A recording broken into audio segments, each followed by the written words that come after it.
Nagbabalik at nagpapatuloy po ang programa Nga Pa Pilipinas sa DWIZ, Usapang Pangkapayapaan, Usapang Pangkaunlaran Pilipinas. Sa ngalan pa rin ni Kuya Andy Vital at ang ating main host and producer na nasa Zoom na si General Jerry Samudio Paricoy, ganun din si General Rene Calonzo at syempre si General Garcia. So mukhang may 2 linggo ka nang naka-reserve na tanong, Sir Rene. Hindi, medyo na-overtake na yata ng events yung aking mga itatanong eh. Okay. Pero ang gusto kong itanong ngayon sa ating kay General Garcia, anong masasabi mo doon sa pagdeklara ni Sara na siya itatakbo na presidente sa 2028? This is where we separate the men from the boys. Diba? Yung mga nag-iisip na kaya ninyong i-railroad, ang proseso, magdadalawang isip ka na ngayon dahil tatakbo eh. At if an election is held today, she will definitely win by a landslide. Kahit sino itapat mo dyan. Okay. Hindi kayang talunin. Sa isang banda, hindi kaya mangyayari dito yung katulad nung nangyari kay sino ba yung kay Vice President nun? Binay. Na nagdeklara siya na tatakbo, lahat talaga ng paraan ay ginawa ng kanyang mga kalaban upang siya ay buwagin, yes, pabagsakin. Ang nakita kong naging problema natin noon kay Vice President Binay, hindi niya masyadong pinansin yung mga accusations na binafabricate against him. Na sabi ko dapat sana meron siyang isang section, yung kanyang dirty trick section sa kanyang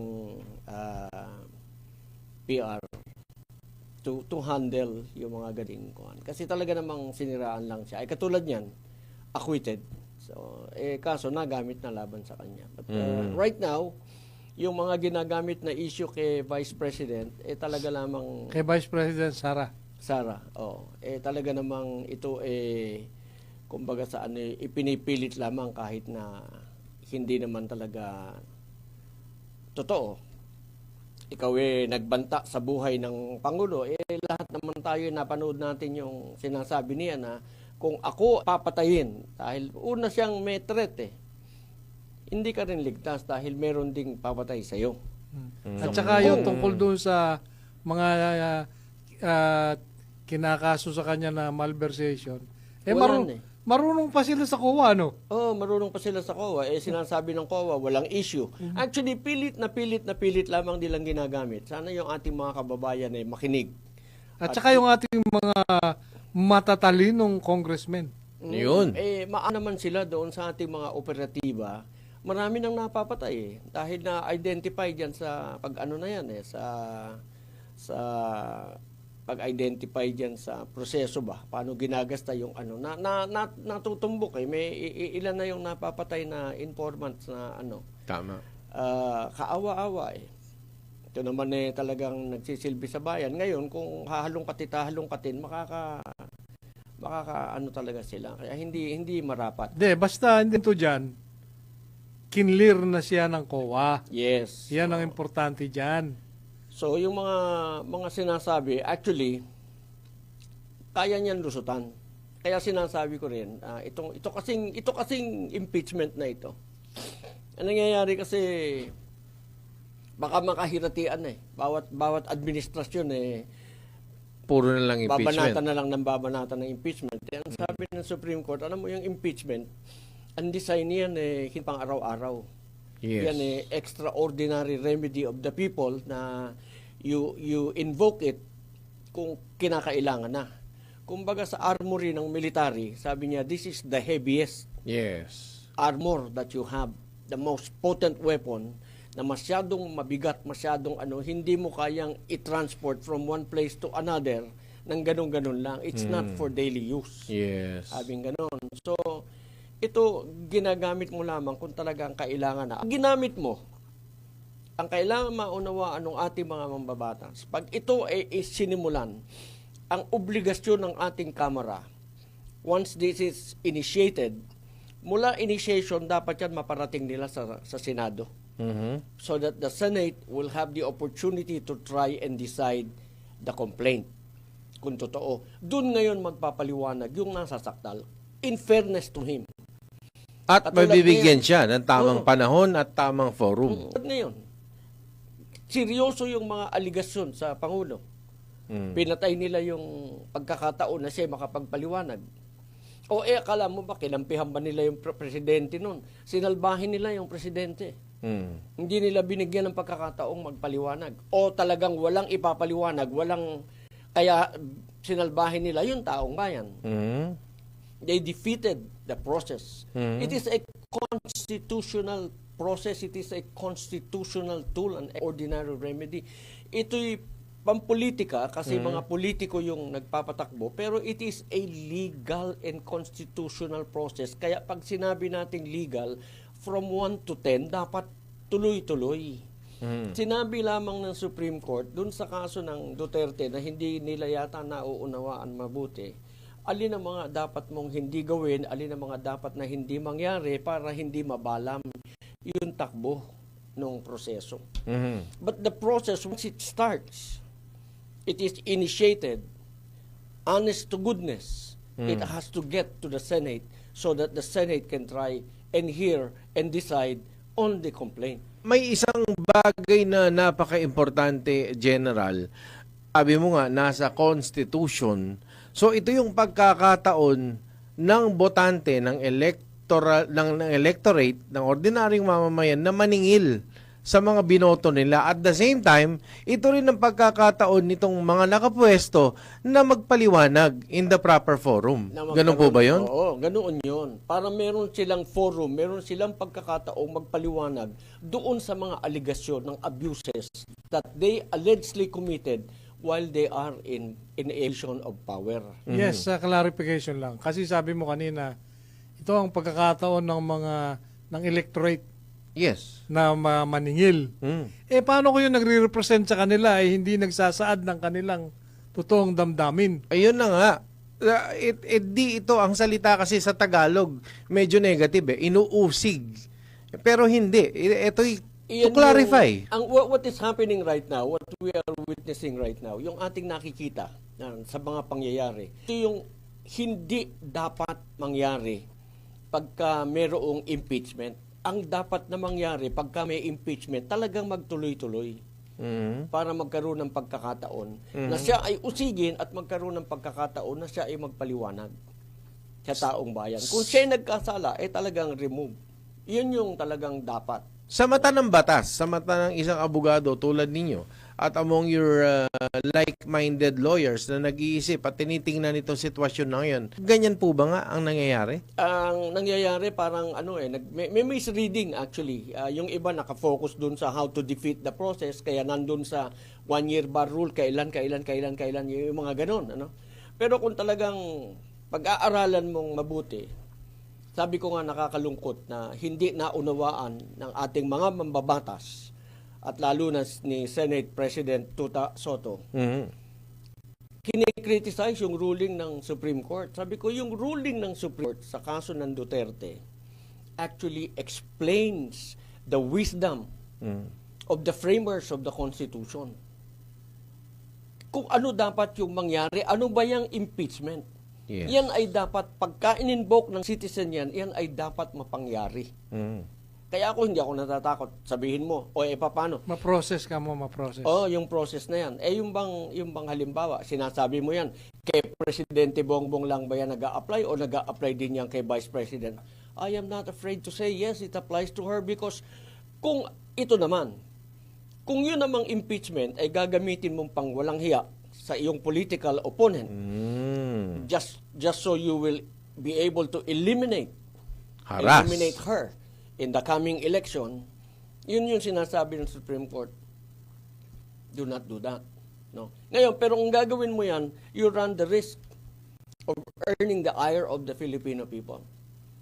Hindi tama. Hindi rin pababayaan ng tao yun. Because it is their remedy. Our Constitution. Kaya sinasabi ni former Chief Justice sinalbahin nyo na ang ating saligang batas. Yes. Yung sa puntong yon na sinalbahe at yung binabanggit nyo kaninang ripe na ang pagkakataon, how long at hanggang saan ang threshold ng Filipino people sa inyong pananaw at sa inyong among your groupmates na like-minded people na nag-iisip tungkol dito sa sitwasyon? Kumbaga ano yung last straw that will break the camel's back? It can happen anytime, kung ano man yung last straw that can break the camel's back. Pero actually, merong mga nagsasabi na ang mga problema natin sa bansa ngayon ay gawa ng mga politiko. Okay. Binibigyan namin ng pagkakataon ang mga politiko na ayusin nila yung problema ginawa nila. Dahil pag hindi, aarestuhin na lang namin sila. Okay. Gusto ba nilang mangyari yung gano'n? Citizen's arrest, ganun ba? Oo. Okay. At alam ko naman na nasa batas din ang citizen's arrest na hindi naman nagagamit in ordinary times. You do not push, kasi you don't keep pushing. Kasi pag dumating doon sa puntong when push to show, Yes. talagang nagalit na yung mga tao, baka hindi mo kayang kontrolin yung reaction. Kaninang nagsimula tayo ay may nabanggit po kayo na ito po yung sitwasyon ng mga taong gutom na sana'y wag nyo nang galitin. Ito yung sitwasyon ng mga Pilipinong gutom na sana'y wag nyo nang galitin dahil ang dami po nagme-message yung iba ngayon na ang taas po ng bilihin. Ang epekto, gutom. Ginamit nila yung masyadong tinake advantage yung weakness ng ating mga kababayang naghihirap. Kahit man nakikita ng mga kababayan nating naghihirap na kami ginagamit ninyo, kami ginagahasan ninyo, sa pagkakatahong merong pinapakitang pera sa kanila, kung wala kang 3.5, aabutan ka ng 3.5, o 5,000, bibigay ka na. Para iboto kung sino man ang kanilang... Kung sino man yun, oh. Yes. Kahit na alam nila na ang katong bibili ng boto mo, magnanakaw yan. Sigurado proven naman diba? Yes. Oo. Pero sa ngayon, parang nakikita natin na parang, ito'y propaganda machine ba na umaandar na hindi daw namimili sila ng boto, hindi sila nandadaya sa pondo. Nagsasabi sila na wag po kayong magkalat ng fake news, wag kayong magkalat ng false news. Sa kanilang bumula. Okay. Sila ang nagkakalat nun. Sila ang nagsasabi ng hindi katotohanan. Katulad, for example, sinasabi natin na kung may ICC warrant man, walang bisa yung papel na yun dito sa atin. Kailangan dumaan sa legal process. Sabi nila, hindi. Kasi meron tayong batas na sinasabing pagka dinidig na ng ibang bansa, kailangan ibigay mo na lamang doon. O sinasabi yung hindi. Sabi kong sige, pag-usapan natin sa korte. Tama, okay. Yung bilihin na lahat ay nagre-reklamo dahil tumataas. Pero may isang lingering question na yung mga, siguro mas alam nila na pwedeng sagutin ito ng mga legal minds. Katulad po ninyo, Attorney General Garcia. Nasa sitwasyon na po ba tayo ng constitutional crisis? Meron na. Constitutional crisis na dahil sabi nga ni former Chief Justice, hindi na natin ginagalang yung ating saligang batas. Yes. So, you have a Senate President who is publicly speaking against the Supreme Court. Okay. Who is publicly announcing na he does not want to obey the ruling of the Supreme Court. Hindi ganun It's a co-equal branch. Na dapat nagre-respetuhan. Oo, at saka ganito kasi yung how you read the Constitution is, you read the Constitution yung plain language. Okay. Inputted into the Constitution are yung rules on statutory construction and interpretation. Yung may mga words na mayroong technical meaning na yung mga trained eyes lang yung nakakakita. For example, dun sa sinasabi sa Section 3, subparagraph 8 ng Article 11, Congress shall promulgate its rules on impeachment to effectively carry out the purpose of this section. Yung section is impeachment. So to effectively carry out the purpose means the intent and spirit of impeachment, not the letter, but the spirit. Kaya kailangan yung batas na, yung rules na gagawin ng Kongreso para ipatupad yung kanilang mandato na mag-initiate ng impeachment complaint, ay sigun sa spirito, sa intensyon ng Constitution. Yun yung gagawin nila. Ang mandato nila is from step 1 to step 10 dapat makarating. Maliban na lang kung may nagkamali doon sa mga nag-file. Nagkamali na hindi sinasadya. Kaya nga ngayon sinasabi ng Supreme Court, pagka ganitong klaseng pagkakamali, hindi magkakaroon ng 1-year bar. Because ang kailangang mangyari, magtuloy. Yun. So we have a constitutional crisis. Pagkatapos, maliban doon sa rules, statutory construction and interpretation, andyan sa yung mga rulings ng Supreme Court becomes part of the law of the land and becomes part of how you interpret constitutional provisions. Yung ruling ng Duterte case na ayaw i-recognize ng Senate President, ayaw niyang i-recognize yung ruling ng Supreme Court, which is already part of the law of the land. So that is how you read Constitution. Kung plain ka lang, hindi ka abogado, binasa mo, you thought you understood. Well, good, yes, because that is the intention na maunawaan mo. But you are not expected to understand it the way lawyers would understand reading the same provisions. Because yun nga, no? Yung words, they have different technical meaning na hindi mo nauunawaan. So, ganun yung nangyayari sa atin ngayon. Isipin mo naman, merong kang Senate President na hindi gumagalang sa ating Korte Suprema. Naila namin ang kaso eh. Okay. So, we are actually in a very serious constitutional crisis because maraming mga provision sa ating saligang batas na hindi na susunod at hindi na ginagalang ng ating mga politiko mismo. You have a constitutional commission like the COMELEC who is not, ang purpose ng COMELEC is honest, orderly, clean election. Yes. But, nadidinig na susunod na papaya ng impeachment si George Garcia. See? So, maraming, really, hindi naman dapat, because of what's happening, dapat palitan ng Constitution. May ibang rason kung bakit dapat palitan ang ating saligang batas. Pero hindi dahil sa mga nangyayari kaya dapat palitan. Yes. Dapat lamang igalang ng mga nakaupo. Ang problema kasi natin, naghalang tayo ng naghalal ng mga taong hindi nakakaunawa doon sa mga dapat nilang nauunawa. Tignan mo ha, security guard. Pag nag-apply ang security guard, ano mga hinahanap? Birth certificate. Unang-una, lisensya. NBI. Bakit hinahanapan ng lisensya? Kasi kapag may lisensya, trained. Pagka trained, ready to perform the job. Di ba? Ay yung congressman, able to read and write. Mali. Napaka-basic at napaka-bare minimum. Pagkatapos, dun uupo, ang pag-uusapan ay batas. Ang pag-uusapan, paglilimbag ng batas, naman naaatupag eh. Hindi na asikaso yung mga paggawa ng mga batas. Ano ba mga lumalabas? Meron ba tayong mga bagong kalsada para maibsan ang paghihirap ng mga tao? Meron ba tayong mga bagong tulay, yung ba mga kalsada natin, pagka dinaanan mo, masaya ka? Hindi ba nahihiya yung mga taga-DPWH na kakalug-kalug yung sasakyan mo, dadaan ka sa mga kung saang kalye natin? Huwag mo nang iba-ibahin. Kahit sa anong saang Lubak-lubak. Lubak-lubak, hindi pantay. Hindi na nahihiya yun Punta ka sa EDSA, punta ka sa Quezon Ave, punta ka sa Commonwealth, kahit sa ang main road, pangit ang kalsada natin. So, ganun na tayo katagal sinasalbahin ng mga taga-DPWH.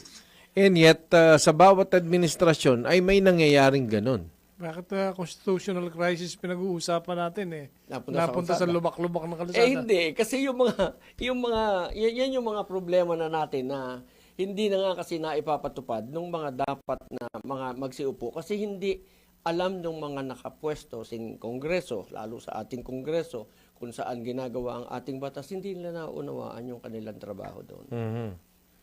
Kaya, ano ba yung tamang salita, General? hindi nila nauunawaan o sadyang Ayaw unawain. ayaw unawain. Iba kasi yung ganun yung pwedeng may capable to To understand. understand, pero yung talagang totally dinideny nilang maintindihan nila.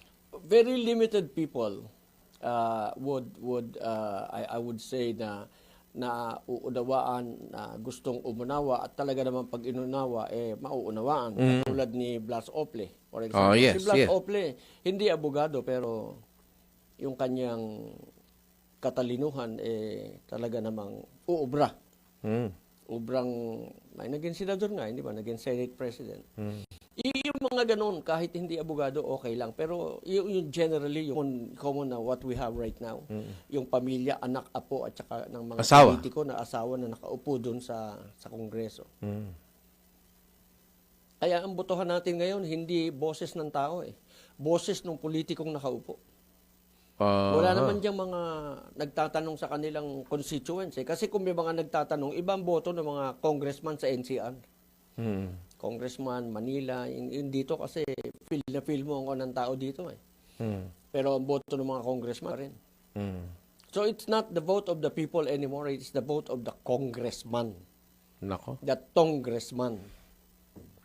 Hindi ba Hindi naman masyadong siguro lahat. Hindi ba masyadong agrabyado naman? Sige nga, sabi mo sa akin, sino hindi kasali? Ayun lang. Yeah.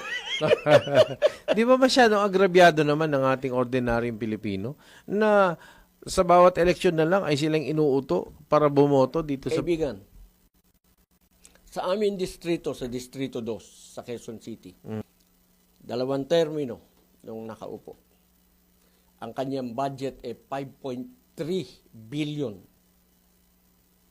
Merong ba kaming nakikitang nangyayari sa Quezon City? Ganong karaming pera ang Sa District 2. sa District 2, sa Quezon City. Baka may ayuda naman.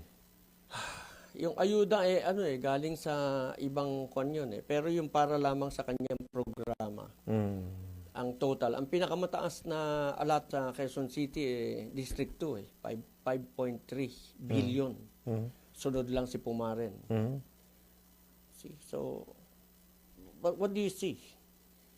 Ano ba ang nakikita mo sa Quezon City? Kaya ang sinasabi, ngayong eleksyon nandyan kayo, sa susunod na eleksyon nandyan pa rin kayo dahil dyan kayo dinadampot ng mga politiko para makuha nila ulit ang boto nyo. Nako.